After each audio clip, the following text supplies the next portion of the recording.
Good evening. I'd like to call to order the City Council meeting of the City of Port Richey this Tuesday evening, October 8th, 2013. If we will all rise for the Pledge of Allegiance, please. I pledge allegiance to the flag of the United States of America and to the republic for which it stands, one nation, under God, indivisible, with liberty and justice for all. Madam Clerk, will you call the roll? Mayor Eloise Taylor. Here. Vice Mayor Bill Colombo. Here. Councilman Steve O'Neill. Let the record show that Councilman O'Neill is not present. Councilwoman Nancy Britton. Here. Councilman Terrence Rowe. Here. City Manager Tom O'Neill. Here. City Attorney Joe Public. Here. All right, the first item is the approval of council minutes. There's a city council budget hearing meeting minutes of September 23rd, 2013, and the city council regular meeting minutes of September 24th, 2013. Do I have a motion to approve? Motion to approve. Second. Any comments or corrections to the minutes? All right, all in favor? Aye. All right, any announcements from city manager or the city attorney? I just wanted to make sure I've sent an email out to everyone with pictures. The Marina Palm Street paving project is well underway, probably about 50% complete. It seems to be going well at this point, and I'm very pleased with the work that's being done out in the field. And so with that, I have no further comment. I just have a quick one. Are we doing anything for Halloween this year? Sorry, didn't hear you? Nancy? No? Sorry, didn't hear you. Oh, I was just asking if we were doing anything for Halloween in the city of Port Richey this year. If I may, the officers will be handing out candy from the squad cars, but if you're thinking about our past experiences with Halloween, no ma'am, we're not doing anything. Joe? Nothing this evening, Mayor. Okay. Wait, Mr. Briere, you have some comments for us? Thank you, Mayor. Roland Briere, 7673 Deidre Circle, Port Richey. Evening, Mayor and council, others. Mr. O'Neill, I'm glad that you brought up the paving on Marina Palms? Marina Palms. Thank you. Mhm. One of those things. On Deidre Circle, you know, we've had an issue for years and years and years with our water pipes. We're on a dead end street, of course.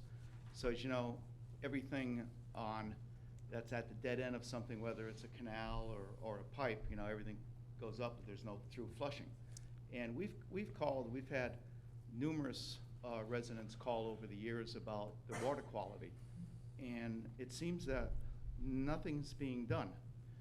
Then we see that over $77,000 of CRA money is being spent to repave, which I have to just speak for myself, in my opinion, was a perfectly good street. It's a fairly new subdivision. Don't want to take anything away from anybody. But the fact that, you know, that's being done and our water quality is going down. We just came back from 3 weeks of being gone, and, you know, the toilet's not being flushed. When we got back, it's red in the bottom. It's the rust is settling. Now, I know residents have called, myself included, and we're told, oh, well, you know, it's perfectly safe to drink. I don't know if you like drinking rusty water or not. You know, and I don't. And you know, the toll that it takes on our plumbing fixtures is incredible. We're just wondering, what can we do? And what's the next step, or how can we get this situation remedied? Okay, thank you for that, and I'm sure that Mr. O'Neill will take that under advisement and look into the situation. Thank you, If sir. I could ask you to leave your name and phone number and address with Pat Stewart. Okay. We'll be in contact with you tomorrow and be out and take a look at this and take remedial action. Okay, I'll give my email address also, because it's the easiest way to get me, because I'm in and out a lot. Okay. By phone and email, but email is the easiest way to get me. And I'm available most times. Okay, we'll Come be down in and touch get- tomorrow. Okay, thank you. And Mr. Briere, just for the record, since you may or may not know this, we have, as a city, tried to address the numerous issues that we had previously with water quality, and that has been one of the priorities to improve that quality, and so I'm sure that we will make every attempt to do so. Thank you, Mayor. Okay, thank you. Christina McKinney. Good evening. This is the first time I've ever done this, so I'm a little nervous, but I felt it was really important. I need you to Oh, to my say name is your Christina name and- McKinney, Uh-huh. and it's 7680 Deidre Circle. Thank you. Richie. Sorry, I don't know. Like I said, I'm a little nervous, but I really felt this was really important. It's basically, I came the same reason as Roland about the water quality. I've been there several years, and I've asked a lot of questions. And my first concern, when I first inquired about it, was my daughter here is going to be 7. And when she was a baby, the first time I noticed the quality of water was when I was giving her a bath. It was like a yellowish golden color. I had to give my daughter a bath in. Then I started thinking, I'm drinking this and using this, and I'm really aggravated when I see a sign that says $77,000 on pavement, and I'm drinking rusty water, or it has to be, I hear people tell me that, oh, we flush it out, it's okay to drink, we're working on it. It's people's drinking water, and we have to use it, and I just can't even tell you how upset I am. And anyway, I just want to make sure that it's known, and he's not the only one that feels. I live across the street from him. Okay. And I'm just really upset about it. I can't even talk about it because I'm getting Okay. more and more upset. Ms. McKinney, if you will give Mr. Stewart your contact information, and we'll try to address your issue. Thank you very much. Okay. We will You're be in welcome. touch with you tomorrow.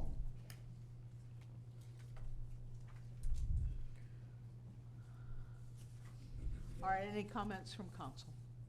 I have one. I just wish that we would have known this sooner so that we could have helped you guys remedy this a lot sooner than. And then one of the workers You have to told me. come back up. One of what really aggravated me is one of the workers actually slipped and said, "Oh, well, the pipes are 30 to 40 years old," and I'm like, "What?" And and then when I go to the water place, they say, "Well, just let us know if it's bad. We'll just flush it out." And I'm like, "But you're increasing my water." That's another thing. "But we're going to increase what you pay for water." And I'm like, I'm already paying for bottled water, and now possibly have to get a filter. And that's not right. I mean, I don't live in Africa. I should be, we're in absolutely. America, and I should be able to not someone tell me, it's okay to drink brown water, or my toilet's all brown, the ring. I mean, it's upsetting. It's like being human. You should care about other people. What if in a couple of years we get sick from it? I don't know. Christina, we do. Yeah, We do. I'm sorry. I'm so upset about it. It's not even funny. Okay, thank you for coming. All right. Well, I just want everyone to know that I too had the same issues. So, you're not alone. So, but we'll, work on figuring out what's causing that. Yeah, I would add too that, we had recently a lot of trouble with the water quality everywhere. And we've addressed that to a certain degree by the fact that we've cut back on the amount that we're actually pumping, and we've started putting a better quality water out of the plant itself. Part of what that does is it now brings up those areas like yours that have a problem that is different than that problem. When almost everybody's getting a quality of water they don't particularly care for to one degree or another, it's easy to blame it all on the same thing. Part of the reason for the increase in the water rates is to be able to continue ongoing work that we've done with replacing water mains and water pipes in the area and improve the water system overall. 30 to 40-year-old pipes. I live on the south side too, so I can guarantee you the pipes that are going to my house are probably older than that because my house was built in 1960. So it's something that we're aware of, and something that I know that Tom has different areas of the city that we've prioritized as far as work, water, the next replacement jobs need to be done, and it is something that we are working on. But I certainly do understand your frustration with it. Absolutely. Both you folks. So. All right, Just thank that you. much said. All right, moving on to the consent agenda. Do I have a motion to approve? Motion to approve the consent agenda? Second. All right, all in favor? Aye. Council business. The first is discussion of the FEMA flood insurance premiums and resolution number 2013-10. Mr. O'Neill. Yes, thank you, Mayor. I'm going to be brief tonight because the chest cold and the Tampa Bay Rays have the better part of my voice. So tonight in the agenda package, at the request of several members of the City Council, we've included a discussion and consideration of an ordinance regarding the Biggert Waters Flood Control Act of 2012. Included in the packet is a resolution that I got from the City of Tarpon Springs and edited it to have that be considered on behalf of the City of Port Richey. Upon your consideration and approval of that, if that's where you head, we will send that to the legislative offices of the legislators mentioned. Also in the packet, I've put a copy of a press release by the Office of the Governor and a presentation on the Biggert Waters Flood Control Act prepared by Pasco County. Also, there is an Excel spreadsheet that reflects the number of properties in the various communities in the back of this material. And with that, it's open for your discussion. And I'm still learning myself on this, so it's a pretty complex subject, and I certainly don't know all there is to know about it. I've had some discussions with Bill Goldberg, our building official, and we're trying our best to try and learn what we can about it. Yeah, I mean, it's important for us to address this as a city. As you said, there's Excel spreadsheets in the back that show that pretty much percentage-wise, from a city standpoint, we're affected worse than anybody. But obviously, there's the entire west coast of Pasco County, as well as the west coast of Florida, as well as the east coast of Florida and the rest of the United States that it impacts. It's just given the small size of our city and the percentage of it that's well within flood levels has a particularly serious impact on us from a percentage standpoint. So it is important, I think, for us to at least lend our voice to this. I know it's getting action on state and federal level. People are becoming more and more aware of it, and you've even got both our senators speaking of work on it, though they have to come up with a permanent solution to it. They're talking about temporary measures right now. So yeah, I think it's important for us to just add our voice on top of all the other municipalities, counties, and folks that are really going to get hammered by this act from a flood insurance standpoint. It's going to be devastating. Well, I've had several phone calls about this for the last several months, and it has taken, I'm getting them from Pinellas County and everywhere, but it's really taking people by surprise. If you called your insurance company 3 months ago, they couldn't tell you hardly anything about it. I tried. What I can say is that this is a good for us to do. It's showing that we're going up against this. But I did send Bill Arakis's letter. I know he is really working diligently to try and work on this, and I just think it's something that got tagged onto another bill that really nobody paid attention to or read. And, so now this is the big mess that we have left over. And I would add to that, I think that this is basically a bill that was introduced several years ago, and it was passed this past July, but it was introduced with under the understanding that the details were going to be worked out at an administrative level. So I mean, the people, it's like the people that are passing the bill, didn't really have, as usual, the numbers in front of them, or didn't, as we all know, understand the full impact of the bill.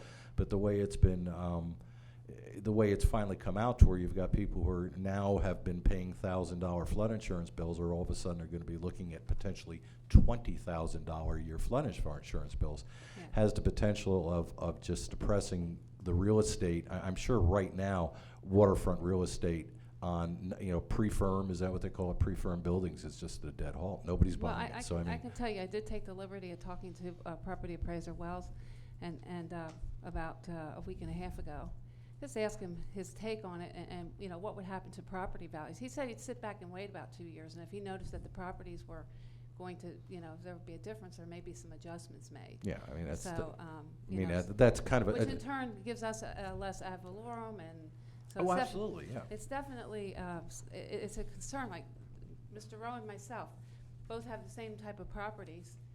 If we're paying $1,500 a year in flood insurance, we'll be paying $12,000. Right, yeah, You know, absolutely. Which will Yeah. devalue his and my property both, so.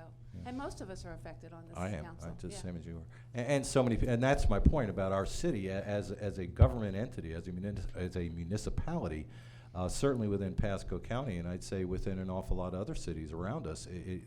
Again, from a percentage standpoint, Port Richey is not a fundamentally rich beach community like people think of when they live inland and they think of Treasure Island or St. Pete Beach, where they think the affluent have their second and third homes. An awful lot of our little city is just residential. It's houses that were built in the 60s and 70s, and this is just going to destroy them. So, Yeah. it's a tough situation, and it's one we're going to have to get through. But we've got to pay attention to it. And we got. Yeah, I think we'll see changes, but I definitely think, I don't think that when it all comes out in the wash, I don't think we're going to see the drastic increases that we're seeing, but there definitely is going There are to going to be increases. You're going to. Yeah, we're going to get an increase. And it's- it's not going to be $20 or. Yeah, it's going to be the citizens' own thing. So, anyway. Yeah, I heard talk of that. Okay, obviously, it affects existing homeowners as well as your ability to sell the house, given the Oh, and drastically increasing premiums, and an already depressed market is like a, Well, what is it? 561 homes are affected just in the city of Port Richey? Yeah, that's it. Yeah. Which, considering we have about 1,000 homes, is. Is that correct, Mr. O'Neill? Because we had this discussion as to whether or not that 561 homes was the correct number. I'm going to assume that it is. Okay. all right. We've got a resolution. Would you read the caption, Yes. Joe, please? Resolution 2013-10, a resolution of the City Council of the City of Port Richey, Florida, opposing and urging amendment or repeal of the Biggert Waters Flood Insurance Reform Act 2012. Okay. A motion, sorry. Go ahead. Yeah, a motion to approve resolution 2013-10. Do I have a Second. All right, is there any further discussion? Public. Anybody from the public wishing to address this?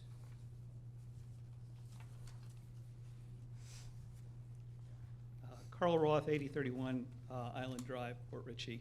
The opportunity to attend Catherine Starkey's town hall meeting having to do with this issue, and the contents that have been included in your packet. That presentation from Cindy Jolly was very good. I'd encourage you to all take a look at it if you hadn't had the opportunity yet. Couple things that had come up in discussions with Cindy, who's our coordinator at the county level. Basically, she had said that all residents are going to require a base flood elevation certificate to submit to the flood insurance program in this upcoming cycle. We have about 150 of those on record right now. How many of those are correct, I'm not sure.